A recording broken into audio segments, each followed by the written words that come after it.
Good morning, all of you. Myself Vijayalakshmi Gupta, and in this video, we are going to discuss about the impacts of inflation. मुद्रास्फीति के प्रमुख प्रभाव क्या-क्या हैं? So, first of all, definition part कि inflation को हम किस तरीके से define कर सकते हैं? Inflation can be defined as persistent rise in the general level of prices. Inflation या मुद्रास्फीति क्या होता है कि कीमत स्तर में सामान्य कीमत स्तर में लगातार होने वाली वृद्धि ही इन्फ्लेशन या मुद्रास्फीति कहलाती है. So here there should be a focus on two words. I have mentioned this for persistence and the general level of prices. Now the persistence meaning is that there should be a continuous increase. ऐसा नहीं होना चाहिए कि price level आज increase हुआ है और कल वो कम हो गया है. ठीक है. And the second word is general level of prices. इसका मीनिंग है कि prices should be increase gradually over a period of time. ऐसा नहीं होना चाहिए कि कुछ कमोडिटीज की प्राइजेस कम हो गई हैं, कुछ की ज़्यादा हो गई हैं, और जो एक्चुअल डिफरेंस है वो क्या है, वो या तो कांस्टेंट है या फिर वो नीचे चला गया है, वो कम हो गया है. तो ऐसा नहीं होना चाहिए. इन दोनों पॉइंट्स का ही इन्फ्लेशन को डिफाइन करते वक्त हमें ध्यान रखना है. Now the effects of inflation. देखिए, इन्फ्लेशन का मीनिंग हमने देखा और इसके बाद हम देखेंगे कि मुद्रास्फीति के प्रमुख प्रभाव क्या क्या हैं. मुद्रास्फीति का जो इफेक्ट्स हैं वो इकोनॉमी पर किस तरीके से प्रभाव डालते हैं. अब यहाँ पर देखिए, इन्फ्लेशन है मुद्रा, इसका मतलब है कि जनरल प्राइस लेवल आपका इंक्रीज हो रहा है. And if prices of the commodity are increasing, इसका सीधा सा मतलब है कि वैल्यू ऑफ मनी आपकी यहाँ पर कम हो रही है. ठीक है. तो प्राइजेस बढ़ने का जो सीधा असर आता है वो आता है आपके वैल्यू ऑफ मनी पर. अब यहाँ पर नॉमिनल और रियल इनकम के बारे में जो मीनिंग है वो ऑलरेडी आपको क्लियर होना चाहिए. नॉमिनल इनकम जो पर्सन के पास करेंटली आ रहा है, एंड रियल इनकम जिसके अंदर वो परचेजिंग अपने गुड्स एंड सर्विसेज को परचेज कर सकता है. ठीक है. तो रियल इनकम हम फाइंड आउट कर सकते हैं by dividing nominal income to price level. अब नॉमिनल इनकम जो भी है पर्सन की, अगर वो इंक्रीज कर रही है with the rate higher than rate of inflation, तब तो उसका रियल इनकम इंक्रीज करेगा. लेकिन अगर नॉमिनल इनकम है किसी भी पर्सन की, वो इन्फ्लेशन रेट से कम रेट से इंक्रीज करती है, इन that case her real income will not increase. ठीक है. तो इसकी रियल इनकम क्या होगी, उस केस में डिक्लाइन हो जाएगी. तो यहाँ पर ये ध्यान रखना जरूरी है कि किस तरीके से इन्फ्लेशन पर्सन की इनकम को इफेक्ट करता है. आपको हो सकता है कि नॉमिनल टर्म में इनकम बढ़ती हुई नजर आए, लेकिन इन्फ्लेशन रेट से वो कम हो, तो जो रियल चेंज आएगा उस इनकम के अंदर वो क्या होगा, कम होगा. इसी को आगे डिस्कस करते हुए देखिए कि बेसिकली हम we discuss about the two type of economic group in any society. पहला होता है फिक्स्ड इनकम ग्रुप, जिनका इनकम फिक्स होता है. And second is variable income group, जिनका इनकम चेंज होता रहता है. ठीक है. अब ये दोनों ग्रुप किस तरीके से इन्फ्लेशन के साथ सफर करते हैं उसी को हम स्टडी करेंगे. Now the inflation, the fixed income group basically ज़्यादा सफ़र करता है जैसे ही इन्फ्लेशन क्रिएट होता है इकोनॉमी के अंदर, क्योंकि उससे उनकी रियल इनकम है वो कम होती चली जाती है. ठीक है. क्योंकि उनकी इनकम फिक्स्ड है, जैसे जैसे इन्फ्लेशन क्रिएट होगा इकोनॉमी के अंदर, उनकी परचेजिंग पावर में कमी आएगी, उनकी रियल इनकम में कमी आएगी, और इसलिए they are the most effective group in any economy. On the other hand, people with variable income like industrialist हैं, ट्रेडर्स हैं, रियल एस्टेट होल्डर्स हैं, स्पेकुलेटर्स हैं, उनको फायदा भी हो सकता है ड्यूरिंग राइजिंग प्राइसेस. ठीक है. अब देखिए, आप ब्रॉडली हम सिर्फ क्लासिफाई कर सकते हैं फिक्स्ड इनकम ग्रुप और वेरिएबल इनकम ग्रुप्स के अंदर, लेकिन who is the gainer and who is the loser depends on कि किस तरीके से कौन इन्फ्लेशन को एंटिसिपेट करता है. ठीक है. अगर आप अपनी करंट अर्निंग को इन्फ्लेशन के साथ मैनेज कर पाते हैं तो यू कैन गेन बेनिफिट, और नहीं कर पाते हैं तो आपको लॉस भी होगा. तो दोनों ही सिचुएशन है, और इस पूरे वीडियो में हम वन बाय वन देखेंगे कि हर कैटेगरी किस तरीके से कोई भी सेक्टर है या कोई भी कैटेगरी ऑफ पीपल है वो इफेक्ट होती है इन्फ्लेशन से, क्या उसे फायदा हो रहा है या फिर उसे नुकसान होता है। ठीक है, the first is debtors and creditors. ठीक है, या वो लोग जो लोन लेते हैं और सेकंड जो लोन देते हैं, यानी बोरोइंग करने वाले भी और बोरोइंग देने वाले भी, दोनों ही। अब देखिए, अगर आप राइजिंग प्राइसेस का केस लेते हैं, that is the case of inflation, तो उस केस में हमेशा डेटर को फायदा होता है और क्रेडिटर नुकसान में होता है। इसका मतलब है जिसने पैसा उधार लिया है उसे फायदा है और जिसने पैसा उधार दिया है उसे नुकसान है। अब वो कैसे है वो देखिए आप। When the price rises, the value of money falls. जैसे जैसे कीमत बढ़ती है मनी की वैल्यू कम होती चली जाती है। इसका मतलब ये है कि डेटर को पैसा तो उतना ही देना पड़ेगा जितना उसने लिया है, लेकिन रियल टर्म में उस पैसे की वैल्यू कम हो जाएगी। ठीक है, यानी मैंने अगर मान लीजिए 1000 रुपीज बोरो किया है किसी से और मैं आफ्टर इन्फ्लेशन वो पैसा रिटर्न करती हूँ, तो अमाउंट तो उतना ही है 1000 रुपीज, लेकिन इन्फ्लेशन क्योंकि इकोनॉमी के अंदर रन कर रहा है या इन्फ्लेशन की वजह से उस पैसे की नॉमिनल वैल्यू की में कमी आ गई है, तो यहाँ पर वो नॉमिनल टर्म रिटर्न तो उतना ही होगा लेकिन उसकी परचेजिंग पावर कम हो जाएगी। ठीक है, अब इसी को कैसे आप क्रेडिटर के लिए एक्सप्लेन करेंगे। देखिए, वैल्यू ऑफ मनी, यहाँ पर डेटर वाला केस है कि उसको फायदा होता है क्योंकि वैल्यू ऑफ मनी कम है than when he borrowed the money. So burden है डेटर का वो रिड्यूस हो गया है और उसको फायदा हुआ है। लेकिन सिमिलर कंडीशन क्रेडिटर के साथ है कि इस केस में क्रेडिटर क्या होगा, नुकसान में जाएगा क्योंकि उसने उधार तो 1000 रुपीज दिए हैं लेकिन जब उसने रिसीव किया है तब उन 1000 रुपीज की परचेजिंग पावर उतनी नहीं है जितनी देते वक्त थी। ठीक है, so he is receiving less in term of real term because value of money falls. ठीक है, so the inflation bring about a redistribution of real wealth in favour of debtors at the cost of creditors. So this is the important line जो आपको mind में रखना है कि किस तरीके से रियल वेल्थ को रिडिस्ट्रीब्यूट भी करता है इन्फ्लेशन और डेटर को फायदा पहुंचाता है eight the cost of creditor, यानी उधार लेने वाले को यहाँ फायदा है और देने वाले को यहाँ नुकसान है। ठीक है, तो first impact is should be very clear and this impact is on debtors and creditors.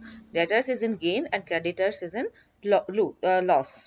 ठीक है, so this is the first one and the second one is fixed income group. Now the fixed income group are the basically salary based people जिन लोगों को salary मिलती है। So the salary based people are in loss when there is inflation. सबसे ज्यादा नुकसान में यही लोग रहते हैं if there is inflation in the economy. और रीजन क्या है कि सैलरी के अंदर होने वाला जो ग्रोथ है, जो नॉमिनल इंक्रीमेंट हम जिसकी बात कर रहे हैं वो स्लो होता है व्हेन प्राइसेस आर राइजिंग। कीमत में ज्यादा वृद्धि होगी लेकिन सैलरीज में उतना वृद्धि नहीं होगी।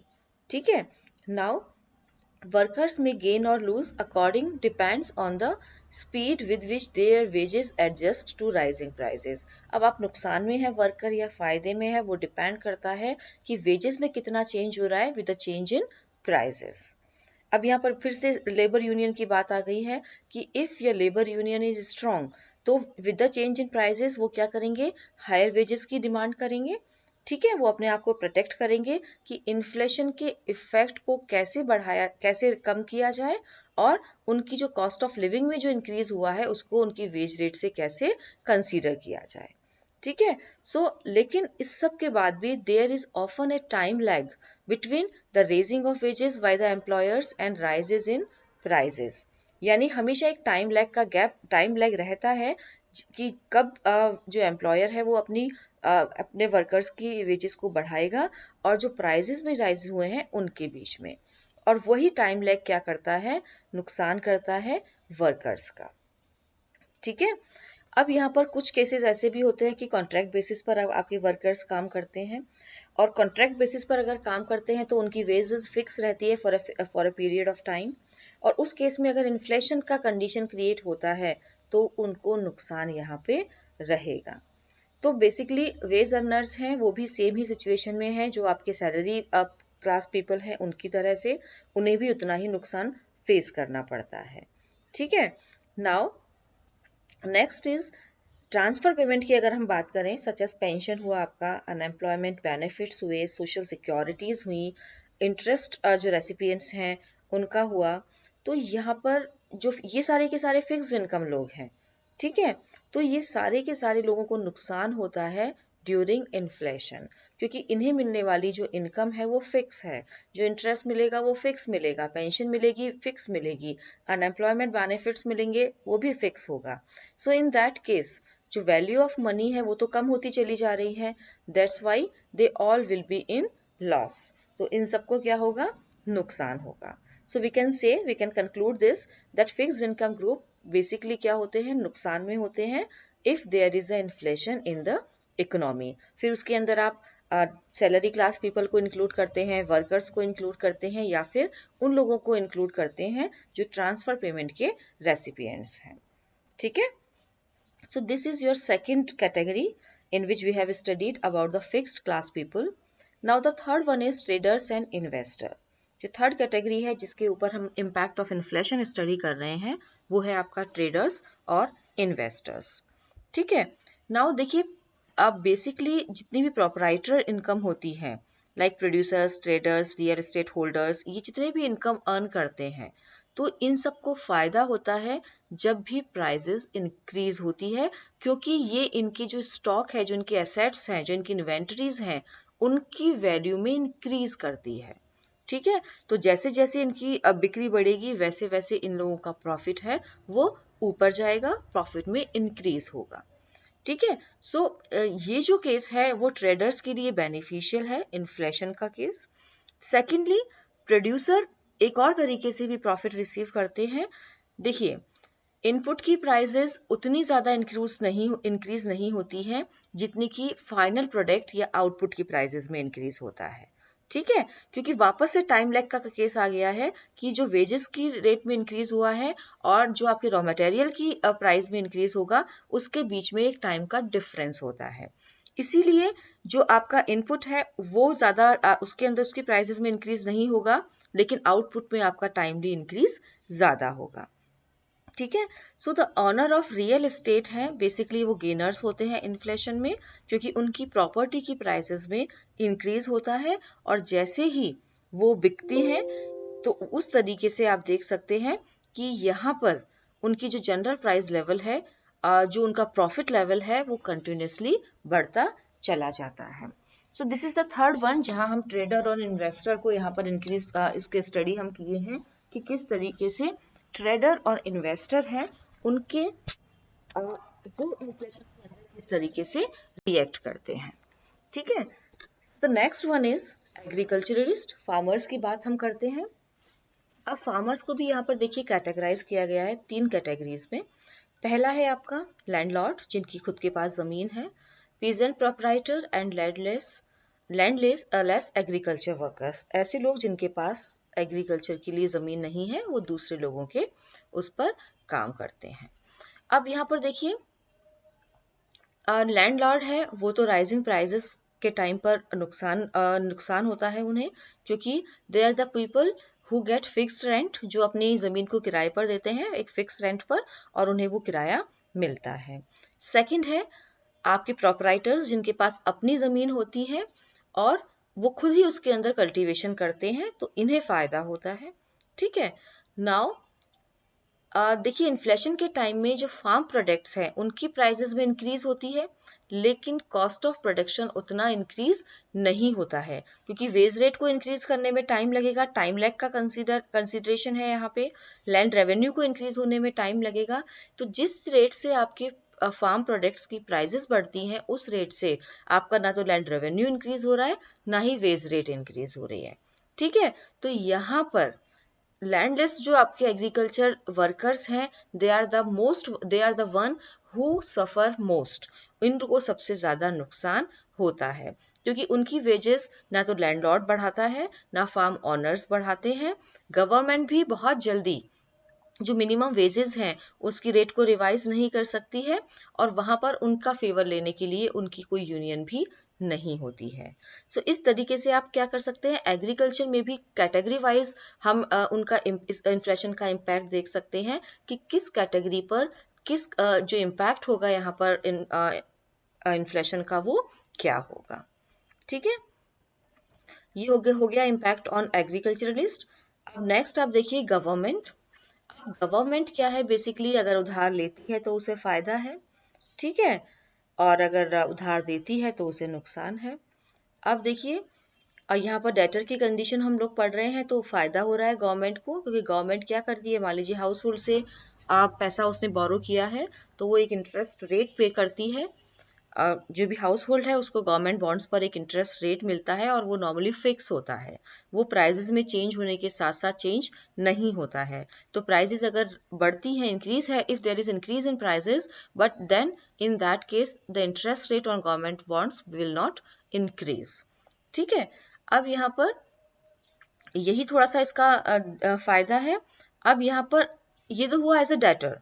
अब अगर आप क्रेडिट एज ए क्रेडिटर देखेंगे तो उस केस में क्रेडिटर के फॉर्म में अगर आप बोरोइंग की बात करते हैं तो यहाँ पर क्या होगा, अगर गवर्नमेंट पैसा देती है तो वो उसको फायदा क्रिएट करेगी। तो दोनों ही केस है। अब यहाँ पर the net effect on household while dealing with the government is complex, as creditor real value of their assets decline and as taxpayer real value of their liabilities decline during inflation। ठीक है, तो दोनों ही conditions आप यहाँ पे follow करते हैं। Now this is a summary part कि किस तरीके से इन्फ्लेशन के इम्पैक्ट को हमने यहाँ पर समराइज किया हुआ है। Some of the positive impacts and other are the negative impacts. तो यहाँ पर आप देखिए पॉजिटिव इम्पैक्ट्स हैं, इन्फ्लेटर्स को बेनिफिट मिलता है। Second is early and first recipient of the inflated money. Big cartels हैं वो स्मॉल सेलर्स को यहाँ पर डिस्ट्रॉय कर देती हैं, बोरोअर्स को फायदा होता है। इकोनॉमिक रिसेशन की जो सेवेरिटी है उसको इन्फ्लेशन रिड्यूस करता है। और टॉबिन इफेक्ट के टॉबिन इफेक्ट को क्रिएट करता है, it means there is increase in investment. Negative impacts हैं कुछ काफ़ी सारे, सैलरी क्लास लोग हैं उनको नुकसान होता है, अनसर्टेनिटी क्रिएट होती है, डिस्टॉर्शन होता है रिलेटिव प्राइसेस का, क्रेडिटर्स को जो एग्जिस्टिंग क्रेडिटर्स हैं उन्हें नुकसान होता है, नेशनल सेविंग में यहाँ कमी आ रही है, प्रॉफिट जो मेकिंग है वो कहीं ना कहीं इल्यूजन क्रिएट होता है, करेंसी का यहाँ पर डिसबेसमेंट होता है, इम्पोर्ट है उसकी प्राइसेस यहाँ पर बढ़ गई हैं। So these are the impacts of inflation, कुछ पॉजिटिव हैं कुछ नेगेटिव हैं। तो यहाँ पर इन्फ्लेशन लेकिन लॉन्ग रन में हमेशा अगर इन्फ्लेशन की रेट बहुत ज़्यादा है और ये कंटिन्यूसली सर्वाइव कर रहा है इकोनॉमी के अंदर तो ये काफ़ी नेगेटिव इम्पैक्ट डालता है और इसे कंट्रोल किए जाने की ज़रूरत होती है। Now what are the basic measures जिनके थ्रू हम इन्फ्लेशन को कंट्रोल कर सकते हैं, या फिर कहिएगा कि जो डिसइन्फ्लेशन है उसको हम किस तरीके से क्रिएट कर सकते हैं। So some of the basic remedial measures जिनको हम ब्रीफ में डिस्कस करेंगे। देखिए अगर इन्फ्लेशन बहुत ज़्यादा है तो ये लोगों के बीच में डिसकंटेंट क्रिएट करता है, इट विल क्रिएट डिससेटिस्फैक्शन और द डिसकंटेंटमेंट अमॉन्ग पीपल। अब ये जो डिसकंटेंटमेंट है ये पॉलिटिकल अनस्टेबिलिटी को क्रिएट करता है, इकोनॉमिक इनस्टेबिलिटी को क्रिएट करता है, अनएम्प्लॉयमेंट को क्रिएट करता है और भी बहुत सारे इकोनॉमिक प्रॉब्लम्स को ये फॉर्म करता है। ठीक है, तो इन्फ्लेशन के जो रिजल्ट्स हैं, जो कॉन्सिक्वेंसेस हैं, सिर्फ और सिर्फ इकोनॉमिक नहीं है कि आपका आउटपुट पे इफेक्ट आ रहा है, एम्प्लॉयमेंट पे इफेक्ट आ रहा है, आपका जो अर्नर्स हैं उनकी इनकम पे इफेक्ट आ रहा है, लेकिन इसके सोशल और पॉलिटिकल इम्पैक्ट्स भी बहुत ही इंपॉर्टेंट है, बहुत ही क्रूशियल है। ठीक है, अब देखिए पॉलिसी मेकर्स जो और इन तीनों इम्पैक्ट को ध्यान में रखते हुए ये जो कॉन्सिक्वेंसेस हैं, social political and economic consequences of inflation, इनको ध्यान में रखते हुए जो पॉलिसी मेकर्स हैं, जो गवर्नमेंट है, उसका जो मेन मोटिव होता है वो ये होता है कि किस तरीके से इन्फ्लेशन को कंट्रोल किया जाए।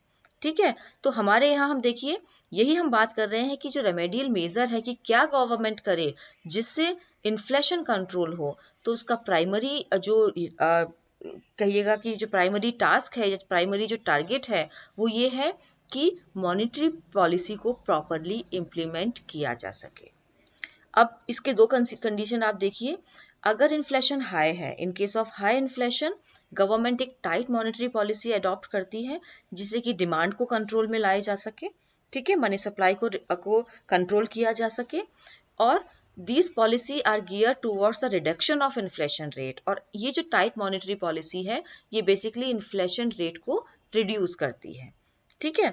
अब अगर देखिए हाई इन्फ्लेशन के केस में क्या होता है, there is fair chance that government revenue is much less than government expenditure resulting in huge fiscal deficit. अब ये तो क्लियर है, इन्फ्लेशन के टाइम में क्या होगा, गवर्नमेंट का रेवेन्यू काफी कम हो जाएगा और एक्सपेंडिचर उसका ज्यादा होगा, तो फिस्कल डेफिसिट है वो बहुत ज्यादा होगा।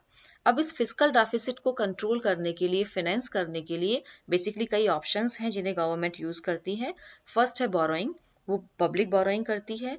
सेकंड फॉरेन एक्सचेंज रिजर्व है, उसको काम में लेती है। And the third is print money, और you can say fiscal deficit, तो you can say deficit financing. तो यहाँ पे ये बेसिक ऑप्शंस हैं जिन्हें गवर्नमेंट यूज करती है इन्फ्लेशन के टाइम पर जो डेफिसिट क्रिएट हुआ है उसे मैनेज करने के लिए, उसे कंट्रोल करने के लिए, ठीक है। नाउ फर्दर यहाँ पर देखिए गवर्नमेंट है अगर ह्यूज डेफिसिट में रन कर रही है, इसका मतलब है कि उसके पास डेट ऑलरेडी बहुत ज्यादा है एंड ही हैज टू पे high rate of interest for that. तो यहाँ पर फर्दर बोरोइंग बहुत ही मुश्किल हो जाती है क्योंकि आप ऑलरेडी बहुत बोरो कर चुके हो, तो आपको बहुत सारा इंटरेस्ट भी पे करना है, तो how you will borrow more money, ठीक है। और बहुत सारी गवर्नमेंट ऐसी है जिनके पास फॉरेन एक्सचेंज रिजर्व है वो बहुत ज्यादा नहीं होता है, वो एक लिमिटेड ही होता है। तो उस केस में जो थर्ड ऑप्शन है that is your printing money, वो काफी इजी पड़ता है, ठीक है। और लेकिन ये जो आपका इजी ऑप्शन है ये रेट ऑफ इन्फ्लेशन को कम करने के बजाय बढ़ा देता है। अब आप इंडियन इकोनॉमी के अंदर ऑलरेडी इंडियन कंडीशन पढ़ चुके हैं 1991, that was the condition of कि जब ओपन इकोनॉमी को ओपन किया गया था और हमारे पास ना तो फॉरेन एक्सचेंज रिजर्व था, ना हमारे पास कहिएगा कि कोई और ऑप्शन ही नहीं था, हमारे पास पैसा एकदम खत्म हो गया था गवर्नमेंट के पास, तो हम ऑलरेडी हाईवी डेब्ट के अंदर थे। तो यहाँ पर उस टाइम पर इन्फ्लेशन रेट हमारा डबल डिजिट का हो गया था, ठीक है। अब इन सारी कंडीशंस को आप देखेंगे कि ये जो हाई इन्फ्लेशन रेट है किस तरीके से इकोनॉमी की स्टेबिलिटी को, इकोनॉमी के डेवलपमेंट को प्रॉब्लम क्रिएट करता है, ठीक है। अब इस रेट ऑफ इन्फ्लेशन को रिड्यूस करने के लिए पॉलिसी मेकर किसी भी इकोनॉमी के क्या करना चाहिए, उनको रेट ऑफ इन्फ्लेशन को रिड्यूस करने के लिए एग्रीगेट डिमांड को रिड्यूस करना होगा, रेस्ट्रिक्शंस लगाने होंगे on the consumption and investment, ठीक है। ये एक इम्पॉर्टेंट पॉइंट्स हैं जिनको आपको कि कौन कौन से ऐसे काम किए जा सकते हैं जिनसे इन्फ्लेशन को कंट्रोल किया जा सके। First is to reduce aggregate demand, second is imposition of restrictions on consumption and investment, and the cutting down of government expenditure। जब प्राइवेट और पब्लिक दोनों इन्वेस्टमेंट कम होंगे तो एडवर्स इफेक्ट आएगा इकोनॉमिक ग्रोथ के ऊपर। जिस तरीके से मल्टीप्लायर इफेक्ट है वो पॉजिटिव भी होता है, नेगेटिव भी होता है, उसी तरीके से एक्सपेंडिचर अगर कम होगा तो डेफिनेटली यहाँ पर इकोनॉमिक ग्रोथ के ऊपर उसका एडवर्स इफेक्ट आएगा। Further, with the decline in investment, there is fair chance that unemployment in the country will increase। तो अगर आप कोई भी पॉलिसी यूज में लेते हैं, कोई भी मेजर्स अप्लाई करते हैं to control inflation, in that case उसका नेगेटिव इम्पैक्ट भी इकोनॉमी पर आपको देखने को मिलेगा। अगर आप इन्वेस्टमेंट पे रिडक्शन कर रहे हैं तो आपका अनएम्प्लॉयमेंट क्रिएट होगा, आउटपुट क्रिएट होगा, इकोनॉमिक ग्रोथ के ऊपर उसका नेगेटिव इम्पैक्ट पड़ेगा। तो यहाँ पर पॉलिसी मेकर्स के सामने ये डिलेमा होता है कि वो कैसे बैलेंस क्रिएट करें इन्फ्लेशन को कंट्रोल करने के साथ साथ इकोनॉमिक डेवलपमेंट पर भी, ठीक है। ये बेसिक एक तरीके से कहिएगा रेमेडियल मेजर्स हैं या कहिएगा बेसिक टास्क हैं जो किसी भी गवर्नमेंट को करने होते हैं to control inflation. Now this is the last slide that we are going to discuss, and the same thing here is also कि यहाँ पर इन्फ्लेशन को क्रिएट करने के लिए जो बेसिक टास्क है या जो बेसिक पॉलिसीज है किसी भी गवर्नमेंट को या किसी भी पॉलिसी मेकर को लेने चाहिए, उसके अंदर एग्रीगेट डिमांड को रिड्यूस करना, इन्वेस्टमेंट और कंजम्पशन को कट करना और गवर्नमेंट एक्सपेंडिचर को कट करना जरूरी है। तो लॉन्ग रन के अंदर जब इन चीजों को कंट्रोल किया जाएगा तो ये सारे के सारे मेजर्स इन्फ्लेशन को कंट्रोल करने में एक इम्पॉर्टेंट रोल प्ले करेंगे. सो this is all about the impacts of inflation and how the inflation can be controlled in the economy. Thank you.